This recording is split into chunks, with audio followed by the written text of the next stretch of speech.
মসজিদে এসে জুমার দিনে এগুলো করলে জুমার নেকি নষ্ট হয়। মসজিদে এসে এইসব আইওয়া শোডাউন করলে জুমার নেকি নষ্ট হয়।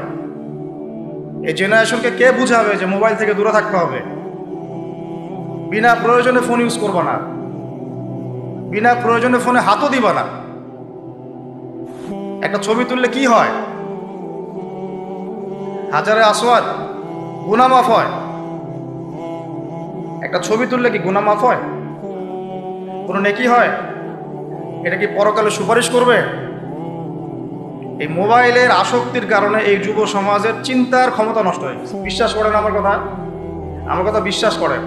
এই মোবাইল আসক্তির কারণে এই যুব সমাজ আর চিন্তাই করতে পারে না। সারা দিন ফোনে ব্যস্ত, সারাটা দিন সময় পাইলেই ফোন। আর ফোনে কি?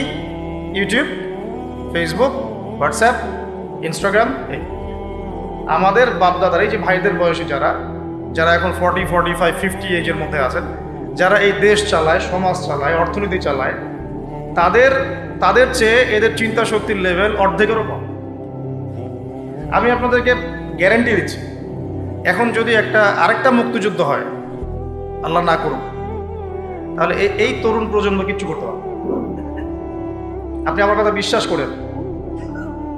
টিকটকের একটা ভিডিওর জন্য এদের কাণ্ডকীর্তি দেখলে মনে হয় যে না মানুষ, না গরু, না ছাগল, কি আসলে। আর আমরা তো ঢাকা শহরের মতো শহরে থাকি। একটা টিকটকের ভিডিও বানানোর জন্য এরা যে কি করে চিন্তাই করতে পারো। কাপড় খুলে ল্যাংটা হয়ে নাচে একটা টিকটকের ভিডিও করার।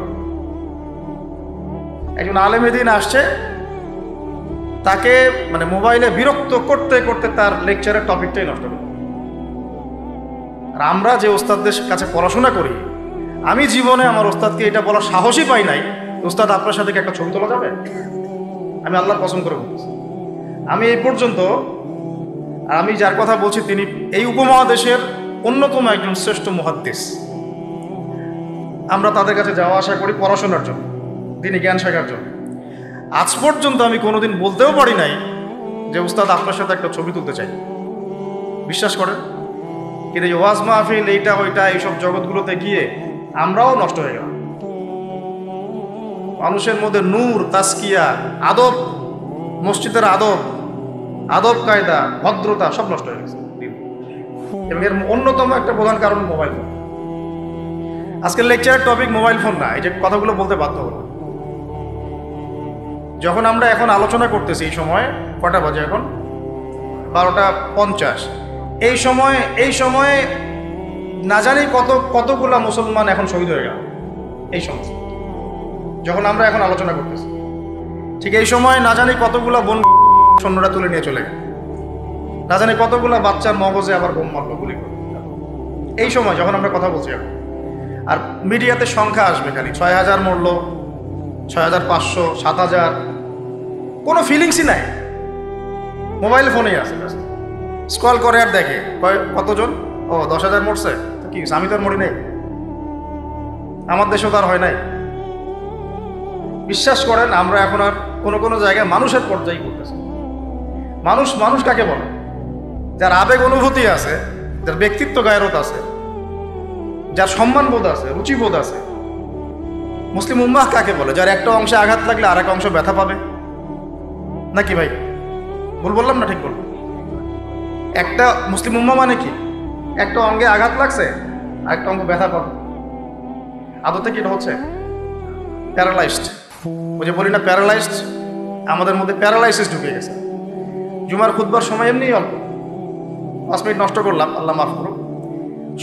সরাসরি কিছু কথা আপনাদেরকে বলি, একদম সরাসরি। আমরা এখন এমন একটা সময় আছি, এই যে এই শেষ জামানায়, এই যুগে ফিতনা থেকে বাঁচা চারটাখানি কথা। আর এই ফিতনা থেকে বাঁচতে না পারলে জান্নাতে যাওয়া যাবে না। এই ফিতনাগুলো শুধু রাষ্ট্রে আর বিশ্বেই নাই, আমাদের রিজিকেও ঢুকে গেছে, পরিবারও ঢুকে গেছে, সমাজও ঢুকে গেছে, ধর্মেও ঢুকে গেছে। আমি সরাসরি কথা বলছি। রাষ্ট্র, বিশ্ব, অর্থনীতি, সমাজ, পরিবার, ধর্ম আর সংস্কৃতি, এমন কোনো ক্ষেত্র বাকি নাই যেখানে ফিতনা ঢোকে নাই। এখান থেকে বাঁচা চারটাখানি কথা না। এখান থেকে বাঁচতে হলে আমাদেরকে প্রথমে যেটা করতে হবে, আগে দিনের জ্ঞান অর্জন করতে হবে। আপনি এই জেনারেশনকে জিজ্ঞাসা করেন, আমাদের স্বপ্ন তো এই জেনারেশন কি নেই নাকি? যাদের বয়স 50 হয়ে গেছে তারা আর কি করতে পারবেন দিনের জন্য? হয়তো তারা 20-30 বছর পৃথিবীতে থাকবেন হাইয়েস্ট, আল্লাহ ভালো জানেন। আগামী বিশ্বকে কে নেতৃত্ব দিবে? যাদের বয়স এখন 20 থেকে 40 অথবা 10 থেকে 30, এই তো এই জেনারেশনকে আপনি দেখেন তাদের কত পার্সেন্ট কোরআন তেলাওয়াত করতে জানে। আপনি এই যে আজকে যারা আসছে সবার কোরআন তেলাওয়াতের টেস্ট নেন, একজন আলেমের সামনে বসান, একজন একজন করে ডাকেন, দেখেন সূরা ফাতিহা পড়তে পারে কতজন। এই মুসলিম উম্মাহ মার না খেলে কোন মুসলিম উম্মাহ মার খাবে আমাকে বুঝান। আমি তো বুঝি না, আমার জ্ঞান কম। এই মুসলিম উম্মাহ যদি মার না খায় কোন মুসলিম উম্মাহ মার খাবে? আজকে যারা আসছে এখানে বা এর পরেও আসবে জুমার দিনে, আপনি এদেরকে 5 ওয়াক্ত নামাজে পাবেন। তাহলে যারা 5 ওয়াক্ত নামাজ পড়তেছে না, জুমার নামাজটাকেই দিন মনে করে, তাহলে এই মুসলিম মার না খেলে কে মারবে? আমাকে বুঝান, আমি বুঝি না, কিছু বিষয় আমি বুঝি না।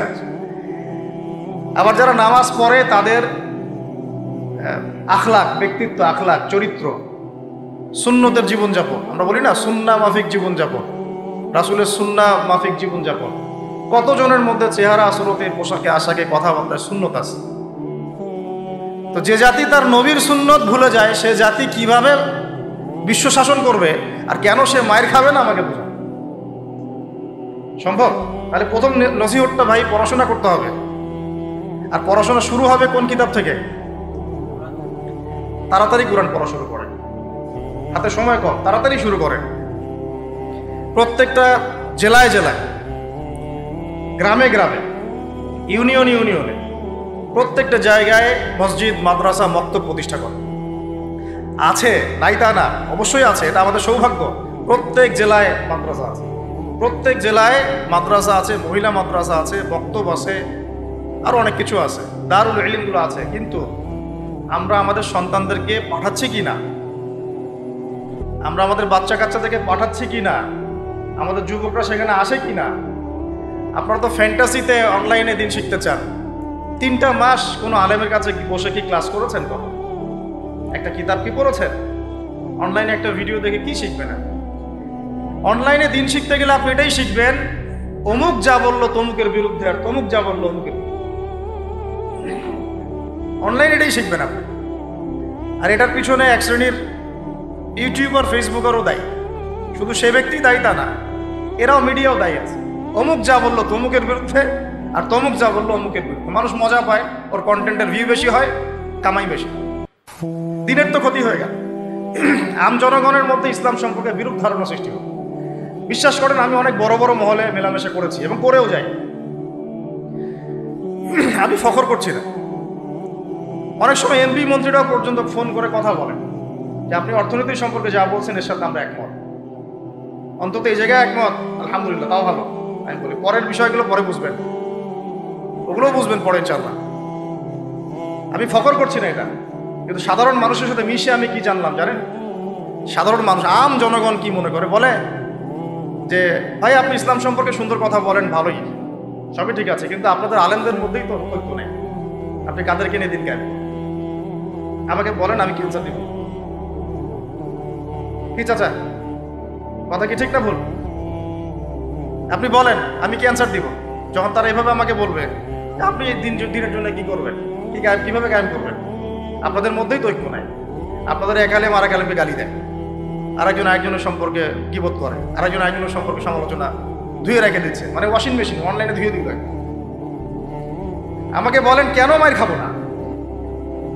এমনি তো ঐক্য নাই, তার মধ্যে মানে ঐক্য বিভক্তি বাড়ানোর জন্য আমরা উঠে পড়ে লাগছি। আর কিছু ইস্যুবাজ আছে ভিতরে, ইস্যুবাজ, আজকে একটা ইস্যু, কালকে আরেকটা ইস্যু, পরশু আরেকটা ইস্যু। এই করতে করতে আসল যে গন্তব্য, আসল যে লক্ষ্য, সেখান থেকে সরে গেল। আসল লক্ষ্যটা কি জানেন? ওই যেখানে আমাদের ভাইরা এখন মার খাচ্ছে না, আমাদের আসল লক্ষ্য ওইটাই পৃথিবীর এমন একটা জায়গা যেখান থেকে সভ্যতা শুরু হয়েছে। পৃথিবী মক্কা থেকে শুরু হয় নাই, ওই দিন থেকে পুরো বিশ্বে সভ্যতা শুরু হয়েছে। আজকে থেকে এটা 10,000 বছর আগের কথা। ওখান থেকেই শুরু হয়েছে, আর ওখানেই পৃথিবীর শেষ হবে। ওইখানেই যতক্ষণ পর্যন্ত ঈসা আলাইহিস সালাম না আসছেন এবং ইসলামী খেলাফত আবার কায়েম না করছেন, কিয়ামত হবে না। এই যে আসল জায়গাটা থেকে আমাদেরকে সরাই দেওয়া হয়েছে না, কয়জন ভাবে এটা নিয়ে, কয়জন জানে বা এটা নিয়ে জানেই বা কয়জন? কিছু মানুষ আছে সারা জীবন হাত বাঁধা নিয়ে আপনাকে ব্যস্ত করে রাখবে। বাঁধবেন কোথায়? এখানে বাঁধবেন, এখানে বাঁধবেন, এইভাবে বাঁধবেন, এইভাবে বাঁধবেন, 5টা 6টা জায়গা নিয়ে ক্যাচাল করতে করতে করতে হায়াতই শেষ হয়ে যেত। মনে করেন এক ভাইয়ের হাত নাই, এইভাবে দাঁড়া দাঁড়া নামাজ পড়তেছে, নামাজ হবে না? হবে না? আমার হাত আছে, আমার এখানে একটা ফোড়া উঠছে, মনে করেন সত্যি সত্যি উঠছে, এটা মিথ্যা বলছি না, তা আমি এভাবে নামাজ পড়তে হবে কিনা? হবে না? হাত বাঁধেই নাই সে, হবে না? হবে না? আর যখন বোম পরে জান থাকবে না, তখন হাত বাঁধে কি করবে? যখন উম্মার মধ্যে মারামারি কাটাকাটি বিভক্তি আর কাফেররা এসে উম্মার সাথে যুদ্ধ করা শুরু করবে, তখন কি হাত বাঁধে নিয়ে ব্যস্ত হয়ে থাকবে? এই ব্যস্ত আছেন বলেই তো হাতে অস্ত্র ধরতে পারছি না। এক ভাই খুব সুন্দর কথা বলছে যে বাংলাদেশ থেকে এরকম কিছু শায়েক এবং মানুষকে হায়ার করা এবং এদেরকে ছড়িয়ে দেওয়া, তাহলে জীবনেও তিনিরা আর অস্ত্র হাতে নিতে পারে, ওরা এগুলো নিয়েই ব্যস্ত থাকবে।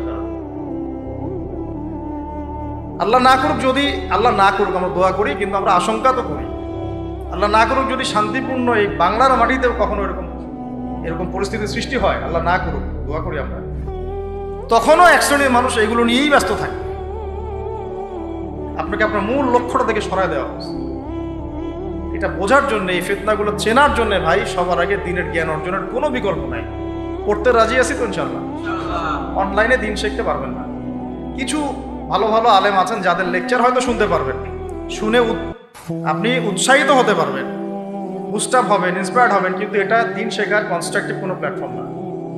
আপনাকে খাতা কলম নিয়ে ওই স্কুল কলেজের মতোই আলেমদের কাছে আসতে হবে, সিলেবাস রেডি করতে হবে, সিলেবাসে পড়তে হবে, পড়ার জন্য জায়গা দরকার, মাদ্রাসা দরকার, মসজিদ দরকার, বক্তব্য দরকার, এগুলো আপনাদেরকে করতে হবে। আর যেখানে আছে সেগুলোকে আবাদ করতে হবে। যেমন মসজিদ করেছেন, আবাদ করেন এটাকে। মসজিদ মানে নামাজ পড়ে দরজা বন্ধ করে রেখে দিব, এর নাম মসজিদ? মসজিদ মানে এখান থেকে দিনের দাওয়াতটা ছড়াবে, দিনের শিক্ষাটা ছড়াবে, তাই নয় কি? আল্লাহ রসুল কি মসজিদ সাল্লাল্লাহু আলাইহি ওয়াসাল্লাম মসজিদ প্রতিষ্ঠা করে শুধু নামাজের সময় খুলতেন আর নামাজের পরে বন্ধ করতেন? 24 ঘন্টা এখানে ইবাদত, আমল, তাজকিয়া, জিকির, আজকার হতো না? এখনো তো মদিনায় হয়। মক্কা মদিনা কি এখনো বন্ধ থাকে 1 মিনিটের জন্য? এখানে দার্স হচ্ছে, ওইখানে নামাজ হচ্ছে, ওইখানে আলোচনা হচ্ছে, চলতে থাকে সবসময়। এটা হলো মসজিদের ফাংশন। এই মসজিদ আবাদ করেন, মাদ্রাসাগুলো আবাদ করেন, আপনার ছেলেকে মসজিদে পাঠান, মাদ্রাসায় পাঠান, বক্তব্যে পাঠান। ইয়াং জেনারেশন স্পেশালি আপনারা সিলেবাস ভিত্তিক পড়াশোনা করেন। এই ফ্যান্টাসি দিয়ে কিচ্ছু হবে না, আবেগ দিয়ে, ফ্যান্টাসি দিয়ে কাজের কাজ কিছু হবে না। খুব আবেগ লাগতেছে, খুব কষ্ট হচ্ছে আমার জন্যে, খুব কষ্ট হচ্ছে পুরো বিশ্বের প্রেক্ষাপটে মুসলিমদেরকে দেখে, কিন্তু আপনি তো ইসলাম সংশোধনের দিকে আসছেন, মাঝে মাঝে নামাজ পড়ছেন, কোনোরকম 5 ওয়াক্ত নামাজ পড়লেও সুন্নাহ মাফিক জীবনযাপন করছেন না, জিনায় লিপ্ত হয়ে যাচ্ছেন, সুদ খাচ্ছেন, অর্থনৈতিক জীবনের কথা বলছেন, এখানে সুদ খাচ্ছেন, ব্যবসায় প্রতারণা করছেন, রাজনীতি করতে গিয়ে আপনি তাগুতের দিকে চলে গেছেন। এক কথায় তাগুতের দিকে। তাগুত মানে আল্লাহ বাদ দিয়ে যার উপাসনা করা হয়। আমরা এখানে আল্লাহ পাকের বিধানের দাসত্বের চাইতে মানব রচিত বিধানের দাসত্ব বেশি করছি, করছি, এখনো করছি, করে যাচ্ছি। কিছু করার নাই, কারণ পুরো বিশ্বটা এইভাবেই তো ফাংশন করা। যাদের গলায় জাতিসংঘের দড়ি আছে এরা তো এখান থেকে বেরোতে পারবে না, পারবে না। তাহলে ওদের আন্ডারে যে রুলস এন্ড রেগুলেশনস এর আওতায় তো চলতে হবে। কিন্তু শিরক হয়ে গেল, এখানে তো শিরক হয়ে গেল। মার না খাওয়ার কোনো কারণ নাই আমাদের এখন এই পর্যন্ত যে আমরা শান্তিপূর্ণভাবে নামাজ কালাম পড়তে পারছি আল্লাহ পাকের রহমত। বিশ্বাস করেন আল্লাহ পাকের খাস রহমত। জানি না কত বছর এই রহমত থাকবে এইভাবে যদি আমরা সতর্ক না হই। সতর্ক হওয়ার জন্যই বলছি ভাই, এগুলো নিয়ে আমরা অনেক ভাবি, না বুঝে না জেনে একটা শব্দ বলছি না। আল্লাহর কসম, আমি না বুঝে না জেনে না স্টাডি করে একটা কথা বলতেছি, শেষ জামানার সবচেয়ে ইম্পর্টেন্ট জায়গা পুরো বিশ্বটা ওইখানে গিয়ে আস্তে আস্তে শেষ হয়ে যাবে। সামনে যত বড় বড় ঘটনা, মালহামা মানে মহাযুদ্ধ, তারপরে ইমাম মাহদির আগমন, আত্মপ্রকাশ, নিয়ে বিশ্বটাকে শাসন করবে, তারপরে ঈসা আলাইহিস সালামের আগমন, সাথে মুসলিমদের যুদ্ধ, তারপরে ওই আবার বিজয় করা, ওইখানে ঈসা আলাইহিস সালাম আবার 40 বছর খেলাফত চালাবেন, 40 বছর। এই পুরো ঘটনাগুলো ওই জায়গায় কেন্দ্র করে আমাদের কোনো হদিসই নেই। আরো অনেক বিষয় আছে, কিন্তু মূল কথাটা হচ্ছে আমরা পৃথিবীতে হাসি থামাশা করতে, ঠাট্টা ছলনা করতে আসি না। আল্লাহ পাক প্রত্যেককে কিছু না কিছু দায়িত্ব দিয়ে পাঠাইছেন এবং আমাদের প্রত্যেককে আল্লাহ পাক পরীক্ষা করছেন, এবং এই হায়াতের রিজিকের নিয়ামতের আল্লাহ পাক আমাদের কাছে পাই পাই করে হিসাব নেবেন। এই যে শ্বাস নিচ্ছি একটা শ্বাস, এই একটা শ্বাসেরও হিসাব আল্লাহ পাক নিবেন।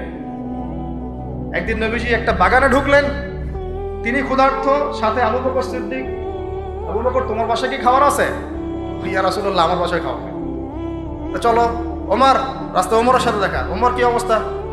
ইয়া রাসূলুল্লাহ, ক্ষুধার্ত, বাসায় খাবার নেই, আমার বাসায় খাবার। তিনজনে হাঁটতে হাঁটতে ঢুকলেন তালহা রাদিয়াল্লাহু আনহুর বাগানে। সেখানে মাশাআল্লাহ ঠান্ডা পানি খেলেন, খেজুর খেলেন, তৃপ্তি করে খেলেন। মাশাআল্লাহ, সে বাগান অনেক সুন্দর বড় ছিল। খেয়ে নবী সাল্লাল্লাহু আলাইহি ওয়াসাল্লাম বললেন, সুম্মা লাতুসআলুন্না ইয়াওমাইযিন আনিন নাঈম, যে অবশ্যই কিয়ামতের দিন আল্লাহ পাক এই ঠান্ডা পানি সম্পর্কেও আমাদেরকে জিজ্ঞাসা করবেন। আমরা প্রস্তুত নিঃশ্বাসের জবাব দেওয়ার জন্য, হিসাব দেওয়ার জন্য, পানির হিসাব দেওয়ার জন্য? ঠান্ডা পানিতে গোসল করে আসছেন আজকে সবাই, তৃপ্তি পেয়েছেন। শুকরিয়া কখনো আদায় হয় যে আল্লাহ পানি নাজিল করেছো, এই জন্য তোমার শুকরিয়া? খেলাম 4টা ভাত, এই 4টা ভাত নাই। আমার কথা বিশ্বাস করেন, কথাগুলো আমি কলেজা থেকে বলছি। আমি জীবনে খাবার হাতে নিয়ে 2 দিন কেটেছি। একদিনের ঘটনা আমি বলতে পারবো না, এটা কি আমাদের মাঠে দেখা যাবে। অনেক বাধ্যবাধকতা আছে, আমরা বলতে পারবো। তবে খাওয়ার কথা ছিল আমার খিচুড়ি। আমার সাথে 3-4 জন গেস্ট ছিল। আমি বাসায় ফোন করেছি, আমার সাথে গেস্ট আছে, কি রান্না করলে ভালো হয়? বললাম খিচুড়ি করলে ভালো হয়, খেয়ে ফেলবে তাড়াতাড়ি। ওই খিচুড়ি খাওয়া হলো না, কোনো একটা কারণে খাওয়া হলো না। একদিন পর সেই খিচুড়ি খেতে পারলাম। দেখলাম যে একদিন পর যে খাবারটা আমার কাছে এসেছে এটা খিচুড়ি, যে খিচুড়ি আমার বাসায় খাওয়ার কথা ছিল। ওই দিন ওইটা দেখে আমার চোখ দিয়ে পানি পড়লো যে এই খাবারটা আমার এখানে খাওয়ার কথা ছিল। আর একদিন এই যে 8 তারিখ না 9 তারিখে যখন আমরা আমার বাসায় খাবার নিয়ে আসছে, রোজা খুলে তো খাইতে ভালো লাগে নাকি? ইফতার করার পরে খাবারটা খেতে ভালো লাগে না? শান্তি লাগে। রুটি, গরম গরম রুটি, খাসির গোশত, খুব ফেভারিট খাবার মুসলিমদের। বিশ্বাস করেন খেতে পারতেছি না, মিথ্যা কথা বলছি না, আর ফখর করেও কিছু বলছি, আল্লাহর কসম, আল্লাহ সাক্ষী। কারণ আমাদের বাচ্চারা তো খেতে পারছে না, ওখানে আমার বোনরা খেতে পারতেছে না, আমার ভাইরা খেতে পারতেছে না। ওরা খাচ্ছে একটা জিনিসই, বুলেট আর আকাশ থেকে বোম। আমরা তৃপ্তি করে খাচ্ছি, একবার ফিকিরও হয় না যে এর জন্য আল্লাহ শুকরিয়া আদায় করতে হবে, আমাদের কৃতজ্ঞতা স্বীকার করা উচিত, ওদের কষ্টে আমাদের ব্যথিত হওয়া উচিত। খাবারটুকু পাঠাতেও তো পারছি না, যে আমরা সবাই 10-20 টাকা করে তুলে 1 কোটি টাকা ফান্ড একটা কালেক্ট করে পাঠাই দিব, এই সুযোগটাও তো পাচ্ছি না। এত সহজ কি ব্যাপারটা? কে যাবে, কে দিবে? আর যারা কাজ করছে তারাও অথেন্টিক কিনা, আসলে এই জায়গায় যাচ্ছে কিনা, ওরা পাচ্ছে কিনা, চতুর্দিক থেকে তো অবরুদ্ধ জায়গা। আমরা সবাই মিলে আমাদের ভাই বোন শিশুদেরকে ওখানে মরার জন্য ছেড়ে দিয়েছি, এটাই সত্য কথা। এবং এর জন্য পুরা উম্মাকে জবাব দিতে হবে, পুরা উম্মাকেই জবাব দিতে হবে। সবচেয়ে বড় জবাব দিতে হবে আরবের নেতাদেরকে, আশপাশের যারা নেতা আছে এদেরকে। আরবের যে নেতারা আছে এদেরকে বিগত 70 বছর ধরে এরা যা যা করেছে এর উত্তর দিতে হবে, জবাব দিতেই হবে, কোনো উপায় নাই। আমাদেরকেও দিতে হবে, প্রত্যেক রাষ্ট্রপ্রধানকে দেওয়া লাগবে। যে লিখতে পারতো লিখে নাই তাকে দেওয়া লাগবে, যে বলতে পারতো বলে নাই তাকেও দেওয়া লাগবে, যার অস্ত্র দেওয়ার ক্ষমতা ছিল দেয় নাই তাকেও বলা লাগবে, যার মিলিটারি পাওয়ার ছিল সে চাইলে ওখানে ইন্টারভেন করতে পারতো সে করে নাই তাকেও বলতে হবে। আর যারা ওদের সাথে আতাত করে বন্ধুত্ব করেছে এরা তো মুনাফিক, টাটকা মুনাফিক, পাক্কা মুনাফিক। এরাই তো তারা যারা কাফেরদের সাথে জাহান্নামের তলদেশে থাকবে, মুসলিমদেরকে বাদ দিয়ে মুনাফিক বন্ধুত্ব করেছে। যে আমাদের ভাই বোনদেরকে মেরে ঝাঁঝরা করে ফেলাচ্ছে, আমি ওর সাথে বন্ধুত্ব করতে পারি? কি বলে আপনাদের ইমান? আর এই কথাগুলো কি উগ্রবাদী কথা হয়ে গেল? এগুলো সত্যি কথা। আর সত্যি কথা বলার পরে কি হবে সেটা তো দেখার দরকার নেই, আল্লাহর কাছে আমাকে জবাব দিতে হবে, এটাই আমার ফিকির। তো যারা দোয়া করতে পারবে তারা যদি দোয়া না করে আল্লাহর কাছে জবাব দিতে হবে, যারা বলতে পারে যদি না বলে আল্লাহর কাছে অ্যান্সার দিতে হবে। যারা খাবার পাঠাতে পারতো তারা পাঠায় নাই, আল্লাহর কাছে অ্যান্সার দিতে হবে। একটু ভেবে দেখেন না, আপনার যদি একটা বাচ্চা কখনো এমনি মারা যায় তাহলে আপনার কেমন লাগবে? আল্লাহ না করুন। একটা বাবার জন্য সবচেয়ে কষ্টের কোন সময়টা বলেন? নিজের সন্তানকে দাফন করা। আমরা তো কখনো করি নাই এটা, আমরা বুঝবো কিভাবে? যে ঘুমটাওয়ালা কিছু লোক বসে বসে অনলাইনে বলতেছে যে এগুলো ফিতনা, এটাই, ওরা কি কখনো নিজের সন্তানকে দাফন করেছে নাকি? কখনো কষ্ট স্বীকার করেছে নাকি? কখনো রিমান্ডে গিয়েছে নাকি? মায়ের খেয়েছে নাকি? কখনো জেল খাটছে নাকি? ও তো সুখে আছে, 3 বেলা খাচ্ছে যাচ্ছে, মাশাআল্লাহ, সুখে শান্তিতে জীবন যাপন। ও কি বুঝবে উম্মার কষ্ট? ও কি বুঝবে বাচ্চাদের কষ্ট, এই মা বোনদের কষ্ট? আমরা সর্বোচ্চ বলতে পারতেছি, ব্যাস। সচেতনতা তো তৈরি করা দরকার। আপনার ছেলে যদি বলে ওখানে কি হচ্ছে, ওকে বলা উচিত, বাবা ওখানে কিছু শয়তান আছে, যে শয়তানগুলা আমাদের নিরীহ বাচ্চাদেরকে মেরে ফেলছে। তুমি যখন বড় হবা তোমাকে আল্লাহ পাক সামর্থ্য দিলে তুমি শয়তানগুলোকে মেরে ফেলবে। বাচ্চাকে শেখানো উচিত। ওরা 100 বছর থেকে ওদের বাচ্চাকে এগুলো শিখাইছে। ওরা 100 বছর থেকে ওদের বাচ্চাদেরকে শিখাইছে যে মুসলমানরা হচ্ছে পৃথিবীর সবচেয়ে জঘন্য প্রাণী। ওদেরকে যখনই দেখবা তখনই মারবা, ওদের সাথে শত্রুতা করা তোমার উপর ফরজ। এটা ওরা শিখাইছে ওদের বাচ্চাদের। আমাকে বলেন, কোন মানুষ, একটা সুস্থ স্বাভাবিক মানুষ হাসপাতালে বোমা ফেলতে পারে কিনা? বলেন। সে হোক ইহুদি বা খ্রিস্টান বা হিন্দু বা বৌদ্ধ বা মুসলিম, মুনাফিক, যেই হোক, কোনো মানুষ কি হাসপাতালে বোম ফেলতে পারে? কিভাবে ফেলল? তাহলে কি পরিমাণ ক্ষোভ তারা ভিতরে ভিতরে লালন করে আপনার কি বোঝার বাকি আছে? ওরা সুযোগ পাইলে একটাকেও ছাড়বে না, সবাইকে মেরে ফেলবে। এই জন্য অল্প অল্প করে আগাচ্ছে, অল্প অল্প, আস্তে আস্তে। আমি এটা নিয়ে বিস্তারিত আলোচনা করছি বিগত প্রায় 1 মাস থেকে, আরো 5 বছর থেকে বলে আসতেছিলাম। লাস্ট 1 মাসে আপনারা দেখছেন এখন কি হচ্ছে। ধারাবাহিক এরকম সেশন আসবে ইনশাআল্লাহ। আরো অনেক কথা আছে, কিভাবে এই জায়গাটা আসলো, এটা 4টাখানি কথা না, বিশাল হিস্ট্রি। এমন অনেক সময় হয়েছে, এগুলো কিছুই না, এমন অনেক সময় হয়েছে এক দফাতে 2.5 লক্ষ মানুষকে মেরেছে তারা ওই জায়গাতে, এক দফাতে। 1940 সালের কথা বলছি, এক্স্যাক্টলি 1939 সালের জুলাইয়ের দিকের কথা, 1939 সালের দিকের কথা। ওই সময় এরা ওখানে মধ্যে প্রায় 2.5 লক্ষ মানুষকে মেরেছিল। 2.5 লক্ষ মানুষ আপনার কি মনে হয়? এভাবে যদি আমি পরিসংখ্যান দিতে থাকি, এখানে আজকে 3-4টা বাজে। আমার কাছে কিতাবও আছে রেডি করা, এবং ইনশাআল্লাহ আল্লাহ পাক চাইলে ওটা পাবলিশও হবে ইনশাআল্লাহ। তখন আপনারা বাসায় পড়ে নিন, দেখেন কি হচ্ছে আসলে। তো মূল কথাটা হচ্ছে, ভাই আমি তো দোয়া করতে পারি, আমার তো করা উচিত, আমার ব্যথিত হওয়া উচিত, আমার কুনুতে নাজেলা পড়া উচিত। যদি আমার আরো বড় সামর্থ্য থাকতো, অ্যাটলিস্ট ওখানে ত্রাণ পৌঁছানো উচিত ছিল, বা আরো যদি বড় ক্ষমতা আল্লাহ পাক আমাকে দিতেন, তাহলে ওদের মুখের সামনে বলা উচিত ছিল এটা অন্যায়, জুলুম, এর প্রতিবাদে আমরা জাতিগতভাবে পাশে আছি। এবং মুসলিম রাষ্ট্রগুলোর ঐক্যবদ্ধ হয়ে একটা ফোরাম গঠন করা উচিত ছিল এদের বিরুদ্ধে। কিসের শান্তি চুক্তি আর কিসের নেগোসিয়েশন? কোনো কথা আর বাকি আছে? এদের সাথে একটা ভাষাই বাকি আছে এখন, অস্ত্রের ভাষা, যুদ্ধের ভাষা। একটা ভাষাতেই কথা বলা বাকি আছে, আর কোনো ভাষাই নেই এদের সাথে কথা বলা। হাসপাতালে বোম ফেলে 600টা মুসলিম বাচ্চাকে হত্যা করে ফেলছে, তোমার সাথে কিসের কথা? একটা কথাই হতে পারে, সেটা হলো যুদ্ধের ভাষা, অথবা এই পুরো ভূমি থেকে তোমরা চলে যাবা পশ্চিমে, পুরো ছেড়ে দিবা। এটাই ছিল আমাদের ভাষা। কিন্তু বিগত 75 বছর ধরে আমরা এগুলো করতে পারি। 1-2টা বছর না রে ভাই, 75 বছর ধরে আমরা এগুলো করতে পারি। আমি এখানে গলা ফটায়, আমার আবেগ ঝেড়েও কি লাভ হবে তাও জানি না। অ্যাটলিস্ট আমরা আমাদের জবাবটা তো আল্লাহর কাছে দেওয়া লাগবে। আল্লাহ পাক আপনার অপারগতাও জানেন, আপনার সামর্থ্য সীমাও জানেন। আল্লাহ পাক দেখবেন এর মধ্যে থেকে আপনি কি করেছেন, দেখবেন কি না? এখন ভাই আমাদের কি এইসব মোবাইল, সেলফি, হাবি জাবি এগুলোই জীবন? না আমাদের কি চিন্তা করতে হবে? চিন্তা করতে গেলে প্রথম সলিউশন পড়াশোনা করতে হবে, কোরআন পড়তে হবে। যে যাই বলুক কোরআন পড়লেই হয়ে যাবে, সেই হয়ে যাবে, সব কথা বাদ দেন, আপনি কোরআন পড়েন। যে যাই বলুক না কেন, কোরআন পড়তেই হবে আপনাকে। এর অনুবাদ আপনাকে পড়তেই হবে, তাফসীর আপনাকে ঘাটতেই হবে, পাশাপাশি নবীর হাদিসগুলো আপনাকে পড়তে হবে। অবশ্যই কোনো না কোনো আলেমের উদ্বাস্তুর মতো জীবনযাপন করবেন না। এই 10 জন 20 জন সার্কেল নিয়ে ওলামায়ে কেরামদের মধ্যে যারা হক্কানি ওলামায়ে কেরাম, তাদের কাছে এসে পরামর্শ করে চলাফেরা করবেন, যাতে আপনি বিভ্রান্তির শিকার না হন, পরামর্শ করতে পারেন। বাংলাদেশে কি আলেম ওলামার অভাব আছে? যত তাদের মধ্যে বিভক্তি থাক, যতই তারা একে অপরের সাথে কলুশনে থাক না কেন, যত দল থাক, তারপরেও আপনি ওলামায়ে কেরামের সাথেই থাকেন। তারপরেও তাদের জবাব তারা দিবে, বাট আপনি আপনার জায়গার দায়িত্বটা পালন। এবং হকপন্থী চিনে নেবেন।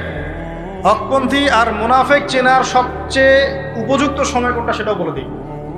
হকপন্থী ওলামায়ে কেরাম আর মুনাফেক যারা মুসলিম উম্মার ভিতরে কাজ করছে আমাদের মতো লেবাস পোশাকে, এটা চেনার, ফাইন্ড আউট করার সবচেয়ে শ্রেষ্ঠ সময় হচ্ছে উম্মার এই সংকটপূর্ণ সময়গুলো। উম্মার উপর যখন কোনো বিপদ আপদ, বালা মুসিবত, সংকট আসবে, আপনি এমনি বুঝতে পারবেন কারা মুনাফেক কারা হকের উপর আছে।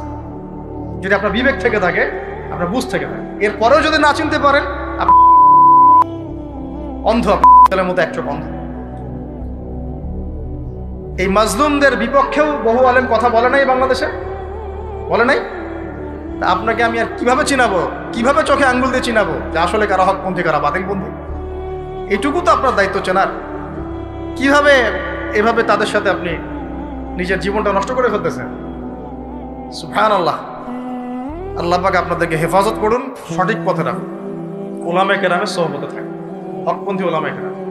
আর ভাই, প্রতিদিন যে সুন্নাহগুলো আছে এগুলো আমল করেন, নিজের উপর একটা সংশোধন নিয়ে আসেন।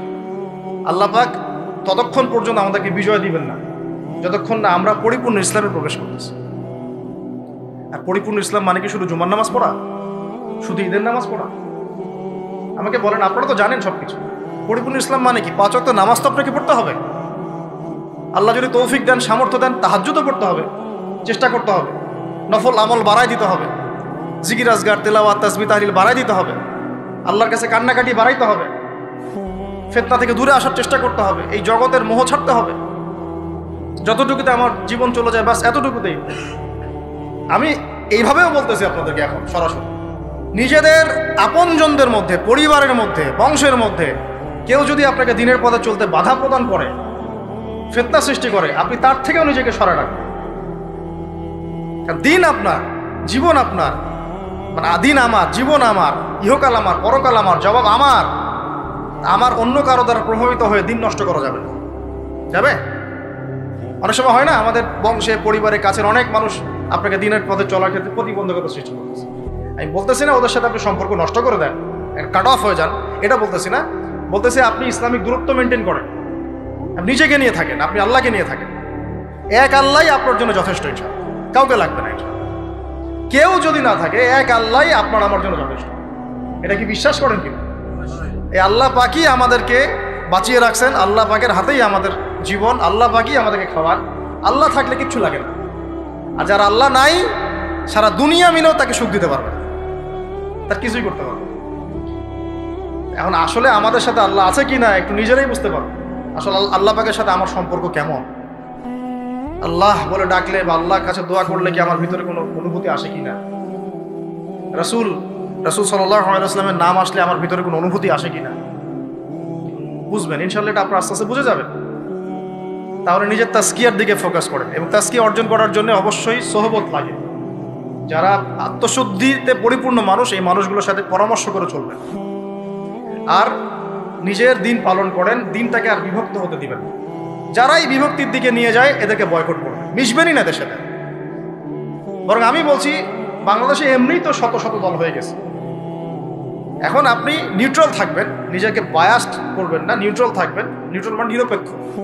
নিরপেক্ষ থেকে আপনি দেখবেন যে আসলে কার মধ্যে হকটা বেশি আছে। এরপর আপনার বুঝ অনুযায়ী কোরআন সুন্নাহর সাথে মিলিয়ে ওলামায়ে কেরামের পরামর্শে যেদিকে তারা আপনাকে হেদায়েতের পথে নিয়ে যাবেন সেই পথে আপনি চলবেন। ইনশাআল্লাহ আপনি ঠিক পথে থাকবেন। এই জন্য আমি একা একা থাকতে নিষেধ করি। ওলামায়ে কেরামদের সাথে পরামর্শ করে চলবেন এবং ঐক্যবদ্ধ জীবনযাপন করবেন। আর কিছু ভাইয়ের মধ্যে যদি খারাপ কিছু থাকে, তাদেরকে একদম আন্ডার এস্টিমেট করে ধুয়ে রেখে দেওয়ার দরকার নেই। কারণ যার মধ্যে খারাপ কিছু আছে, ওর মধ্যে ভালোও কিছু আছে। খোলা মনে ভালোগুলো নিয়ে নেবেন, খারাপগুলো আপনি ছেড়ে দিবেন। এখন বলতে পারে আপনি কিভাবে বুঝবেন ভালো কোনটা খারাপ কোনটা? নিজে পড়বেন, নিজে জ্ঞান অর্জন করবেন, আল্লাহ পাক বিবেক দিয়েছেন, বোঝার চেষ্টা করবেন এবং আলেমদের সাথে পরামর্শ করবেন, ব্যাস। আল্লাহ পাক এরপরে আপনাকে যে পথে নিয়ে যাবেন ইনশাআল্লাহ সেই পথে পেছন উম্মার বিভক্তি বাড়াবেন। এরপরে যখন অর্থনীতির মধ্যে ঢুকবেন, ব্যবসা বাণিজ্য, রিজিক, চাকরি বাকরি, জান চলে গেলেও হারাম খাবেন না। আল্লাহ পাক তৌফিক দান, আপনাকে তৌফিক দেখ, আমাকেও তৌফিক দান। কারণ আমরা সবাই হারাম খাচ্ছি, আমি নিজেও ফিল করি। হারাম না খেলে আমাদের দোয়া কবুল হইতো। দোয়া যে কবুল হচ্ছে না বোঝেন না। কাবা ঘরে দোয়া হচ্ছে বিগত প্রায় 40-50 বছর থেকে, আল্লাহকে মুক্ত করে দাও, মুসলিম ভাইদেরকে সাহায্য করো, নুসরা নাজিল করো। আপনি দোয়ার কি বরকত দেখতে পারতেছেন? দোয়ার কি ইম্প্যাক্ট করতেছে? রিজিক হারাম, রিজিক অনেক সময় হারাম হয়ে যাচ্ছে আমাদের। এমনকি হজের মতো মৌসুমে, উমরার মতো মৌসুমে আমরা যে গোষ্ঠগুলো খাচ্ছি বাইরে, এগুলো যে কতটুকু আল্লাহর নামে জবাই করছে আল্লাহ ভালো জানে। ভাবতে হবে তো, এগুলা পারতেছি না। আমি সত্যি বলতেছি যে আমরা হালাল খাইতেও পারতেছি না, মনে হয়। চেষ্টা করতে হবে 100% হালালের উপর থাকার। যদি আল্লাহর নামে জবাই না করা হয় সেটা কি হালাল হবে? যদি আমার টাকার মধ্যে সুদ থাকে হালাল হবে? যদি আমার টাকার মধ্যে ঘুষ থাকে হালাল হবে? বাংলাদেশের লক্ষ লক্ষ মানুষ নামাজ পড়ে মসজিদে, ঘুষখোর। বাংলাদেশের লক্ষ লক্ষ না, কোটি কোটি মানুষ মসজিদে নামাজ পড়ে, মুসল্লি সুদখোর। অনেক মসজিদ কমিটি আছে সুদখোর।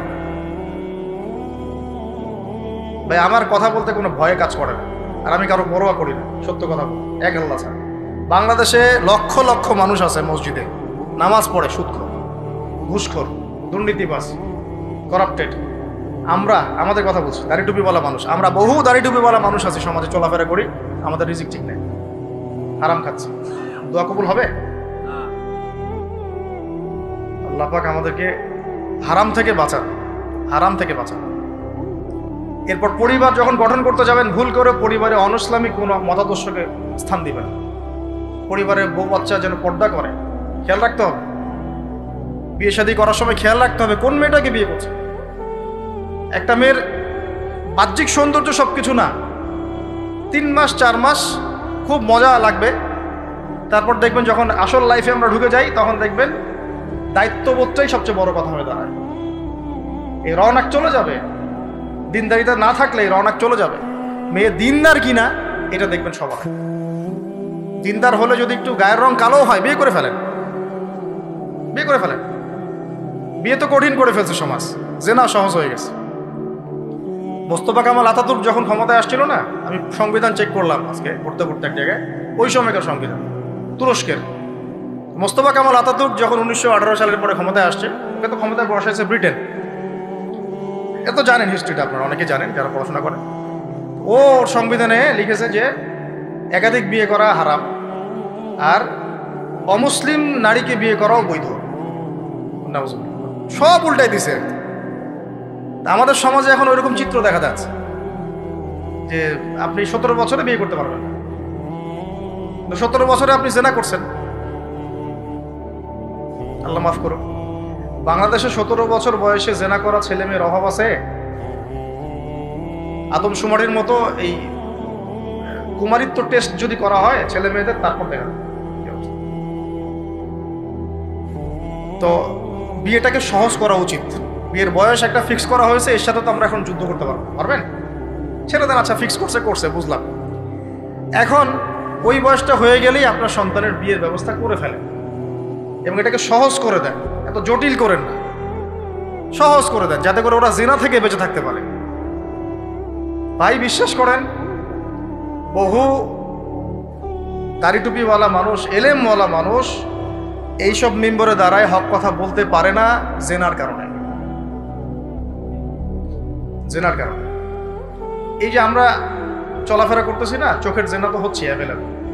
অনেক সময় মনেরও জেনা হয়ে যাচ্ছে, মনে খারাপ চিন্তা চলে আসতে পারে না, দেখবেন মনের নূরটা নষ্ট হয়ে যায়। তখন আপনার ইমানের ওই তেজটা কাজ করে, ভালো করে খেয়াল করে দেখুন। যখন মনের মধ্যে এই নূরটা নষ্ট হয়ে যায়, কিছু একটা নগ্ন মেয়েকে দেখে ফেলছেন বা একটা মেয়েকে দেখে আপনার অ্যাট্রাকশন তৈরি হয়ে গেছে, হতে পারে, আমরা তো ফেরেশতা না, হতেই পারে। তখন দেখবেন মনের মধ্যে নূরটা নষ্ট হচ্ছে। ওই সময় আপনি কিন্তু ঈমানের এই জজবাটা শো করতে হবে। তখন নবী সাল্লাল্লাহু আলাইহি ওয়াসাল্লাম বলেছেন, তখন যদি বাসায় স্ত্রী থাকে তোমরা স্ত্রীর কাছে চলে যাবা, নিজের প্রয়োজন মিটাই নিবা, তাহলে এই শয়তানি মন থেকে চলে যাবে। এখন তো বিয়ে করিনি, এটা মিটাবে কিভাবে? অনলাইনে ঢুকলেই দেখবেন আপনি নগ্নতা নগ্নতা নগ্নতা। এই ছেলে পেলে আমাদের সাথে যারা ঢাকায় থাকে এরা তো আরো জানে কি আছে, কি হয়। ছেলে ছেলে নাই আর মেয়ে মেয়ে নাই, মেয়ে আর মেয়ে নাই, ও নিজে ছেলে। একটা মেয়ের যে চরিত্র খারাপ এটা বোঝার জন্য এতটুকু যথেষ্ট যে ও মোটর সাইকেলের পিছনে বসছে কিভাবে এটা দেখবেন। একটা আপনার শালীন দিনদার স্ত্রীকে নিয়ে যদি আপনি মোটর সাইকেলে জানো, দেখবেন তার বসার ধরনটা কেমন, আর যাদের সাথে এই যে ফ্রি মিক্সিংয়ে প্রেম প্রীতির সম্পর্ক করে এদের বসার ধরনটা কেমন।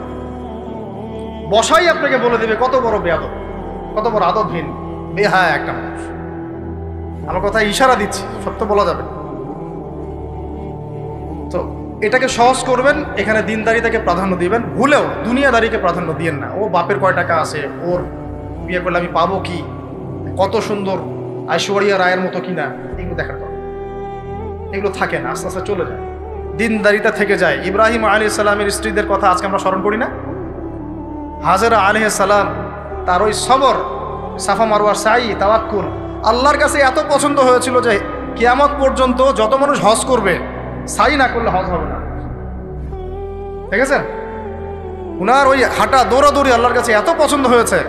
আপনি জামজাম কূপ ওখানে যে তাওয়াফ করছেন না, তাওয়াফ করে যে পানি খেয়ে আসলেন, সাফা মারওয়া সাই করলেন, এই সাই না করা পর্যন্ত আপনার হজই হচ্ছে না, ওমরাই হচ্ছে না।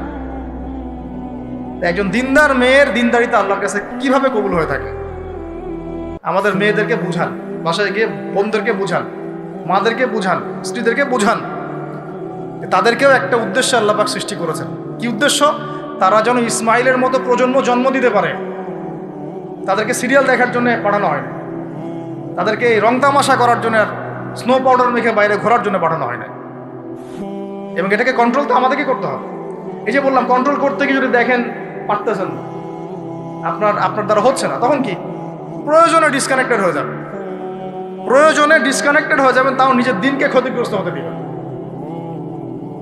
কিছু করার নাই তো, চেষ্টার উপর চেষ্টা করে যাচ্ছেন আপনি 10 বছর, 15 বছর, 5 বছর, 7 বছর, কোনো রেজাল্ট পাচ্ছেন না। আপনি কি করবেন? দিন ছেড়ে দেবেন? আপনিও তাদের মতো হয়ে যাবেন? আপনাকে আপনার স্বতন্ত্র জায়গায় থাকতে হবে। আল্লাহ পাক তৌফিক দান। আর ইসলাম সংশোধনের মধ্যে সমাধান আসলে আলহামদুলিল্লাহ। এরপরে বাচ্চা কাচ্চা যেগুলো হবে, এগুলো পয়েন্ট মনে রাখবেন, পড়াশোনা থেকে নিয়ে এই পর্যন্ত বাচ্চা কাচ্চা যেগুলো হবে, এক একটা বাচ্চাকে আগামী দিনের যোদ্ধা হিসেবে গড়ে তুলবে। কি যুদ্ধ করবে তারা? আগে আদর্শিক যুদ্ধ করবে, আদর্শিক যুদ্ধ করবে, যে আমরা ওইসব আদর্শে চলি না, আমাদের নিজস্ব আদর্শ আছে, এটা ইসলাম। আমাদের কিতাব আছে কোরআন, আমাদের সুন্নাহ আছে মুহাম্মদ সাল্লাল্লাহু আলাইহি ওয়াসাল্লামের সুন্নাহ। এরা বৈষয়িক শিক্ষাও শিক্ষিত হবে, ইসলামিক শিক্ষাও শিক্ষিত হবে ইনশাআল্লাহ। এরপরে এদের দ্বারা ইনশাআল্লাহ এমন জেনারেশন আমরা গড়ে তুলব, যে জেনারেশন আগামী দিনে ইসলামের পতাকা বহন করবে। আমরা যেটা পারি নাই, চেষ্টা চালাবো, আমাদের বাচ্চাদেরকে গড়ে তুলবো ইনশাআল্লাহ। পারা যাবে না? আল্লাহ পাক আমাদেরকে এই সব উদ্দেশ্যে দুনিয়াতে পাঠাইছে। এভাবে ইনশাআল্লাহ আমরা এলেম অর্জন, তাসকিয়া অর্জন, আমল বাড়িয়ে দেওয়া, হালাল খাওয়া, পরিবার গঠন করা, প্রজন্ম গঠন করা, এই কাজগুলো করতে করতে করতে আমরা আগাবো। এবং এখন যা চলছে এই ফিতনাগুলো থেকে আমরা নিজেদেরকে দূরে রাখার চেষ্টা করি। আর যেখানে যেখানে যেখানে মুসলিমদের এগেনস্টে এই কাফের, মুশরিক, জালেম, মুনাফিকরা পদক্ষেপ দিবে, আমরা আমাদের সাধ্য মতো এটাকে প্রতিহত করব। হয় জবান দিয়ে প্রতিহত করব, নাহলে লিখে প্রতিহত করব, নাহলে কোনো সাহায্য করে প্রতিহত করব, নাহলে অ্যাটলিস্ট দোয়া করে প্রতিহত। কিছুই নাই, কমপক্ষে কি করবেন? দোয়া করুন। কিছু নাই, কমপক্ষে দোয়া করুন। কিন্তু কোনো অবস্থাতেই আত্মসমর্পণ করবেন না। ওদের সামনে কোনো অবস্থাতেই জালেমের সামনে হাঁটু গেড়ে দিবেন, বা মাথা উঁচু করে বাঁচবো ইনশাআল্লাহ, মাথা উঁচু করে লড়বো। আল্লাহ পাক আমাদের সবাইকে কথাগুলো বোঝার তৌফিক দান করুন। আর আকুলু কওলি হাযা আস্তাগফিরুল্লাহ লি ওয়া লাকুম ওয়া লিসাইল মুসলিমিন। বারাকাল্লাহু লানা ওয়া লাকুম বিল আয়াতিল হাকীম ইন্নাহু তাআলা জাওয়াদুন কারীমুন রাউফুর রহিম। ফেরেশতাদেরকে ডেকে বললেন, ওয়াইয ক্বালা রাব্বুকা লিল মালায়েকা, যখন ফেরেশতাদেরকে তোমার রব বললেন, ইন্নী জাঈলুন ফিল আরদি খলিফা, আমি পৃথিবীতে আমার খলিফা পাঠাতে চাই, তখন ফেরেশতাদের উত্তর ছিল এমন, আতাজআলু ফিহা মান ইউফসিদু ফিহা ওয়া ইয়াসফিকু দিমা, হে আল্লাহ আপনি কি এমন কাউকে পৃথিবীতে পাঠাবেন যে পৃথিবীতে গিয়ে ফিতনা এবং ফাসাদ সৃষ্টি করবে এবং রক্তপাত ঘটাবে? ওয়া নাহনু নুসাব্বিহু বিহামদিক ওয়া নুকদ্দিসু লাক, অথচ আমরা ফেরেশতারাই তো আপনার হামদ, সানা, স্তুতি এগুলো বর্ণনা করছি এবং আপনার পবিত্রতার জয়গান গাচ্ছি। আল্লাহ পাক তখন বলেছিলেন যে ইন্নী আ'লামু মা লা তা'লামুন, আমি যা জানি তোমরা তা জানো না। তো আল্লাহ পাক এখানে বলছিলেন যে ইন্নী আ'লামু মা লা তা'লামুন, আমি যা জানি তোমরা তা জানো না। তো এখন বিশ্বের দিকে তাকালে আমরা দেখতে পারি ফেরেশতাদের কথা মাশাআল্লাহ ফলে গেছে। আপনি ধর্মের দিকে তাকিয়ে দেখেন, দেখবেন ধর্মের মধ্যে অনেক বিভক্তি সৃষ্টি হয়েছে, অথচ সমস্ত ধর্মের স্রষ্টা একজনই, আল্লাহ রাব্বুল আলামিন। আল্লাহ পাকই হচ্ছেন প্রত্যেক আদম সন্তানের একমাত্র রব, তিনি ছাড়া আর কোনো রব নাই। আছে তারপরেও ধর্মীয় কনসেপ্টে আমরা বিভিন্ন মতবাদে বিভক্ত হয়ে গেছে, এবং প্রত্যেক ধর্মগ্রন্থ যদি পড়েন, একটু টুকটাক পড়েন, আপনি দেখবেন প্রত্যেকটা ধর্মগ্রন্থেই বলা হচ্ছে যে আল্লাহ একজন, আল্লাহ একজন। যে কোনো ধর্মগ্রন্থ হাতে নেন, দেখবেন আল্লাহ একজন। শুধু তাই নয়, বড় বড় রিলিজিয়নগুলোর রিলিজিয়াস স্ক্রিপচার্স যেগুলো আছে, ধর্মগ্রন্থ যেগুলো আছে, সেখানে মুহাম্মদ সাল্লাল্লাহু আলাইহি ওয়াসাল্লাম যে শেষ নবী সেটাও বলে দেয়া আছে। তাহলে এরপরেও এত শততা বিভক্ত কেন আমরা? কারণ আমাদের মধ্যে দুটো স্বভাব ঢুকে গেছে। ইবলিসের স্বভাব, সেটা হচ্ছে আবা ওয়াস্তাকবার, আমরা অস্বীকার করছি এবং অহংকার প্রদর্শন করছি, সত্যকে প্রত্যাখ্যান করছি। আবার মুসলিমদের মধ্যে তাকিয়ে দেখবেন এখানেও হাজারটা দলাদলি আছে, মানুষ হাজারটা দলে বিভক্ত, এক এক দলের এক এক কনসেপ্ট। যদিও আল্লাহ এক, কোরআন এক, নবী এক, তারপরেও বুঝের পার্থক্য। এক একজন, কেউ হয়েছে মুরজিয়া, কেউ হয়ে গেছে জাবারিয়া, কেউ হয়েছে কাদারিয়া, কেউ হয়ে গেছে শিয়া, কেউ হয়ে গেছে খারজি, হ্যাঁ, কেউ মুতাজিলা। বিভিন্ন মানুষ বিভিন্ন দলে বিভক্ত হয়ে গেছে। মুসলিমদের মধ্যেই, মুসলিমদের মধ্যে কেউ বলছে যে কালিমা লা ইলাহা ইল্লাল্লাহ পড়লেই যথেষ্ট, আমলের প্রয়োজন নাই, এদেরকে বলে মুরজিয়া। মুসলিমদের মধ্যে কিছু মানুষ বলছে কবিরা গুনাহ করলেই তাকে হত্যা করা যাবে। এরা হচ্ছে এই জেনারেশনের বা এই যুগের খাওয়ারেজ, মানে যারা মনে করে কবিরা গুনাহ করলেই মানুষ কাফের হয়ে যায়, তাকে হত্যা করা জায়েজ। এদেরকে পুঁজি করেই ইসলামের নামে সন্ত্রাসবাদী কর্মকাণ্ড ছড়ানো হয়েছে, এই কনসেপ্টের মানুষদেরকে পুঁজি করে। মুসলিমদের মধ্যেই কিছু মানুষ বলছে তাকদীর বলতে কিছু নাই, মানুষ নিজেই তার ভাগ্যের নিয়ম, এদেরকে বলা হয় কাদারিয়া। মুসলিমদের মধ্যে কিছু মানুষ বলছে যে ভাগ্যে যা আছে শুধু তাই হবে, আমার কর্মের কোনো স্বাধীনতা নাই, অদৃষ্টবাদী, এদেরকে বলা হয় জাবারিয়া। মুসলিমদের মধ্যে কিছু মানুষ আলী রাদিয়াল্লাহু আনহুকে নিয়ে বাড়াবাড়ি করছে এবং বড় বড় সাহাবীদেরকে গালি দিচ্ছে। রাফেজি আছে, মুতাজিলা, এরা কেমন? অতি যুক্তিবাদী, যুক্তি দিয়ে যেটা বুঝে আসবে কোরআন সুন্নাহ সেটুকুই গ্রহণ করবে, এর বাইরে যাবে না। মুতাজিলা, এর বাইরে আল্লাহ রাব্বুল আলামিনের শুকরিয়া যে আল্লাহ পাক আহলে সুন্নাহ ওয়াল জামাআহ এই আকীদাটা সমাজে প্রতিষ্ঠিত রেখেছেন, যারা কোরআন এবং সুন্নাহর বাইরে যায় না এবং কোরআন এবং সুন্নাহর সেই বুঝ এবং ব্যাখ্যাটা গ্রহণ করে যেটা আল্লাহর নবী এবং সাহাবীদের পক্ষ থেকে এসেছে। এটা হচ্ছে আহলে সুন্নাহ ওয়াল জামাআহ। এই কথাটা নবী সাল্লাল্লাহু আলাইহি ওয়াসাল্লাম বলেছেন হাদিসে, যে মুসলিম উম্মাহ ৭৩টা দলে ভাগ হয়ে যাবে, যার একটা দল মাত্র জান্নাতি, বাকি সবাই জাহান্নামী। এই গেল ধর্মীয় দলাদলির কথা। নৈতিকতার অবক্ষয় দেখেন মুসলিমদের মধ্যেই, দেখেন ম্যাক্সিমাম এখন কিন্তু সুদখোর, হ্যাঁ, তারপরে ঘুষ খাচ্ছি, দিব্যি দুর্নীতি করছি, কোনো সমস্যা নাই। ইভেন অনেক সময় জনগণের টাকা লুটপাট করে খাচ্ছে, কোনো প্রবলেম নাই। রাষ্ট্রীয় সম্পদকে নিজের গনিমত মনে করছি। আমি গতকাল রাতেও এই হাদিসটা আবার পড়েছিলাম। কিয়ামতের আলামতগুলোর মধ্যে এটা অন্যতম একটা, যে রাষ্ট্রীয় সম্পদকে মানুষ নিজের সম্পদ মনে করে খাওয়া শুরু করবে। মানুষ দান সদকা এবং যাকাতটাকে নিজের উপর বার্ডেন মনে করবে। এটা কি বোঝা যাকাতের বোঝা? এখানে 10টা-12টা কথা আছে।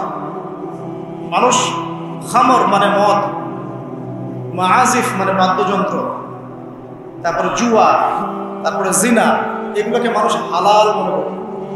হালাল মনে করে নিবে, মদপান করবে, নাম অন্য দিবে।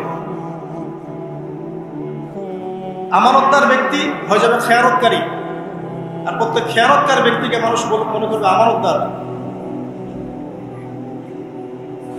তো নৈতিক অবক্ষয়টা দেখেন, যে মুসলিম হিসেবে জন্মগ্রহণ করার পরে, কোরআন সুন্নাহ হাতে পাওয়ার পরেও আমরা এখন সুদ খাচ্ছি। দিব্যি এটা কোনো ব্যাপার না। বরং এমন একটা কনসেপ্ট এখন চলছে যে সুদ না খেলে আবার এই যুগে চলে নাকি, মানে মায়ের সাথে জেনা না করলে কি এই যুগে চলে নাকি। রংপুরের একটা ঘটনা, যে আমি এক ডক্টরের কাছে গিয়েছি ডক্টর টেস্ট করার জন্য। গাড়ি থামিয়েছি, দৌড় দিয়ে একটা ছেলে আসছে, দূর থেকে আমাকে দেখেছে, সে গ্লাসে লক করছে। গ্লাস খুলে বললাম, কি সমস্যা বলেন?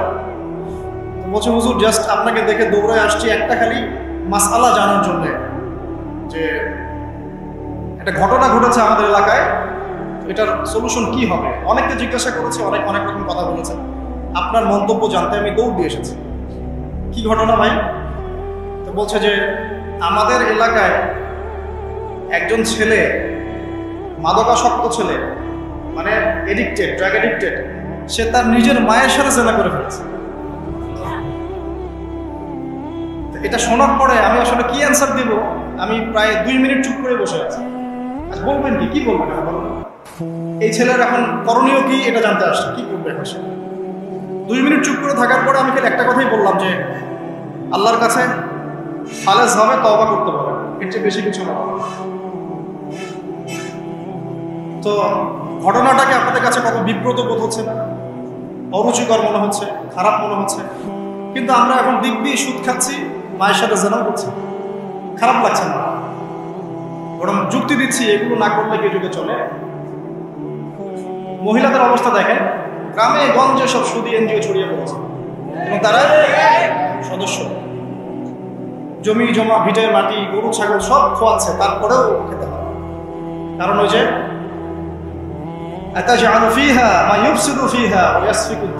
আপনি কি এমন কাউকে পাঠাবেন যে পৃথিবীতে গিয়ে ফাসাদ সৃষ্টি করবে? এটা হচ্ছে ইকোনমিক ফাসাদ, অর্থনৈতিক ফাসাদ। দেখেন, মুসলিম পরিবারে জন্মগ্রহণ করেও ম্যাক্সিমাম মানুষই নামাজ পড়ে না। ম্যাক্সিমাম কতজন মানুষ 5 ওয়াক্ত নামাজ পড়ে, এটা এখন জরিপ করার ব্যাপার। দেখবেন মেজরিটি সংখ্যক কোরআনটাকে বিশুদ্ধ করে তেলাওয়াত করতে জানে না। কথাগুলো রূপকথা মনে হচ্ছে, বাস্তব জীবনে নেমে এসে দেখেন। ওই যে বলি না আমরা, তাওহীদি জনতা মাঠে আছে, তাওহীদি জনতা মসজিদেই নাই। কি বুঝলেন? কোন মাঠে আছে? তারপরে মুসলিম পরিবারে জন্মগ্রহণ করে দেখবেন পর্দা যে একটা ফরজিয়াত, এই কনসেপ্টই নেই। বরং এখন চেতনা এমন যে গায়ের জামা কাপড় ছিঁড়ে খুলে ফেলতে পারলে বাঁচে, মানে এখন এই যুগ চলছে। একটু আমি দেখাচ্ছি যে কিভাবে এই জায়গায় আসছে। দেখেন, একটা সময় ছিল যে মানুষ সিগারেট খেত, স্মোক করতো। আমরা ওই জেনারেশনটা দেখেছি, স্মোক করতো চুপ করে, ওই চায়ের দোকানের কর্নারে, এই বাথরুমে ঢুকে, ওই মাঠের ওই কর্নারে গিয়ে, কেউ যেন দেখে না ফেলে। তারপরে কয়েক বছর পর পরিস্থিতি একটু পরিবর্তন হলো, ওপেন স্মোকিং, সবাই ভাইয়ের সাথেও স্মোকিং, বন্ধুর সাথেও স্মোকিং, পরে বাবার সাথেও দেখা যায় ছেড়ে স্মোকিং। এই একটা যুগ আসলো। দেখেন, তারপরে আস্তে আস্তে নতুন মদ আসতে লাগলো, গাঁজা, হেরোইন, প্যাথোডিন, হুইস্কি ইত্যাদি, পেন্সিডিল, ইয়াবা। এখন ইয়াবার যুগ, আরো আপগ্রেডেড কোনো মদ আসছে। এখন সিগারেট টিকেট কোনো বিষয় না, কিন্তু ফ্যাশন। যদি কেউ ইয়াবা খায় তাহলে বলা হচ্ছে হ্যাঁ এ মাদক সেবী। আর বাই দ্য ওয়ে, আমাদের দেশে কিন্তু নিবন্ধিত 190টা বারও আছে। হ্যাঁ, এবং দেশি 204টা ব্র্যান্ড চলছে, বিদেশি 38টা ব্র্যান্ড চলছে। পারমিট পেয়েছে 85,070 জন। এবং এই মাদক সংশ্লিষ্ট এনজিও আছে প্রায় 76। 21 বছর হলে যদি কেউ পারমিটধারী হয় সে মদ খেতে পারে, সমস্যা নেই, এটা নাগরিক অধিকার আপনার।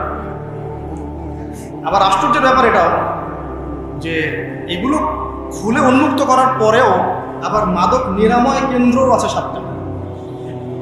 মানে ওভাবে খাবেন, এডিক্টেড হয়ে যখন জীবনটা নষ্ট হবে, এই 7টা নিরাময় কেন্দ্রে এসে আপনি চিকিৎসা নেবেন। এগুলো ডিপার্টমেন্ট আছে, সদর দপ্তর আছে, সব গোয়েন্দা সংস্থা আছে। এবং মাদকদ্রব্য নিয়ন্ত্রণ অধিদপ্তরও আছে। তো এটা একটা সার্কাস, মানে এই ওয়ার্ল্ডটা হচ্ছে একটা সার্কাসের জন্য। এই বিশ্বে যা হচ্ছে না, খালি চোখ দিয়ে যা দেখছেন, এর বেশিরভাগই সার্কাস। যেটা বলছিলাম, এখন ইয়াবার যুগ চলছে না।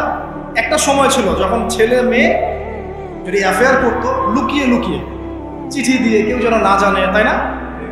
ঠিক, তার মানে এগুলো পার করে আসছে, লুকিয়ে লুকিয়ে ছিল, কেউ যেন দেখে না ফেলে। কফি শপে বসলেও খুব সাবধানে, রিক্সায় বসলে কেউ যেন না দেখে।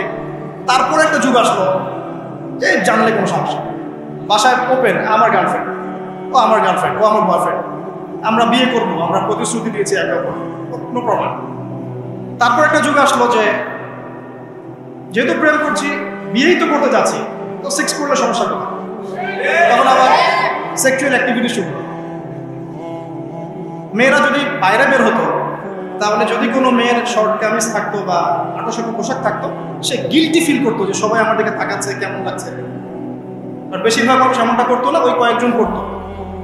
আস্তে আস্তে একটা যুগ আসলো যে না, এখন বেশিরভাগই করে, সয়ে গেল। তারপর একটা যুগ আসছে সরাসরি সেক্স, প্রেম টেম কিছুই নাই, এখনকার সেক্স। পতিতালয়ে যাবো, সেক্স করবো, চলে আসবো। গার্লফ্রেন্ডের সাথে সম্পর্ক লাগে সেক্স, তারপরে 5 বিচার করে দেখবো কোনটা ভালো। বাই দ্য ওয়ে, আমাদের দেশে 14টা পতিতালয় আছে। হ্যাঁ, আর এগুলো আমি বানিয়ে বলছি না, আপনি গুগল করলেই দেখতে পাবেন।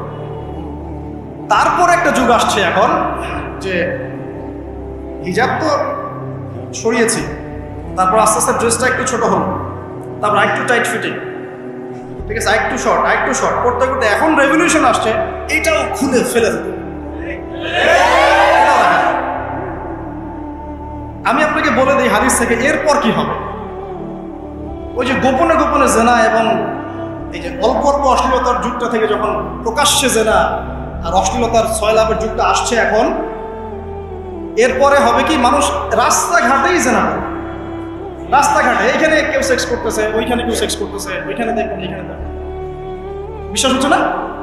এটা নবী সাল্লাল্লাহু আলাইহি ওয়াসাল্লাম বলেছেন কিয়ামত হবে না ততদিন পর্যন্ত, যতদিন মানুষ রাস্তাঘাটে আনাচে কানাচে জেনা করবে।